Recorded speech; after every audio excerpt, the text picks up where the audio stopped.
Money's too tight to mention, and Linda feels obliged to accept Aunt Babe's manipulative help, although Mick's not sure about it. Whitney and Lee then tell Mick about the money they found in Stan's old chair, so Mick offers Shirley a deposit to buy her out of the Vic.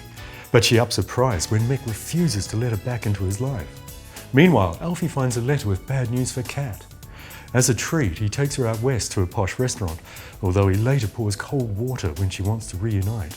Ronnie gets a visit from Vincent and tells him to stay away, while Roxy's anxious when she wants to see her and Charlie. Will she spill? Kim's terrified when she sees Vincent and she reveals what she saw, while Ronnie asks him for his help when Phil turns her down. As Dot's trial begins, what exactly is the help? Sonia learns Martin is filing for divorce, but invites him to her and Tina's birthday party to try and placate and upset Bex, but a drunk Martin makes a scene.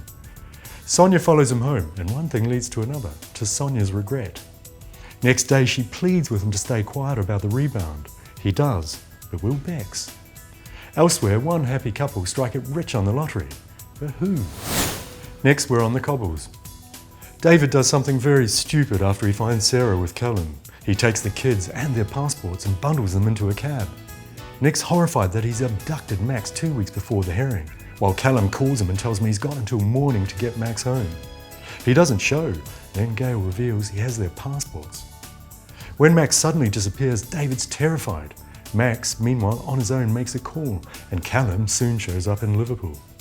Tony pressures Steve to find a buyer for their half of the pub, making out he needs the money, while Steve bows to Michelle and Andrea's pressure and makes Lloyd best man.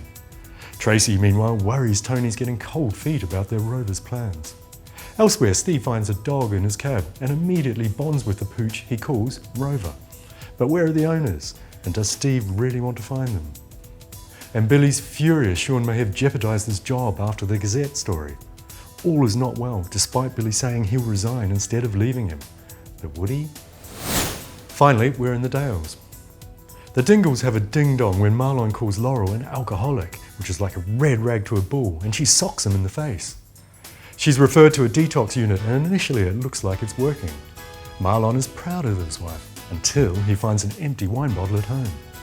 Marlon takes drastic action to stop her drinking. He buys a bottle of vodka and sculls it, then later learns he needs surgery to correct a detached retina caused by Laurel.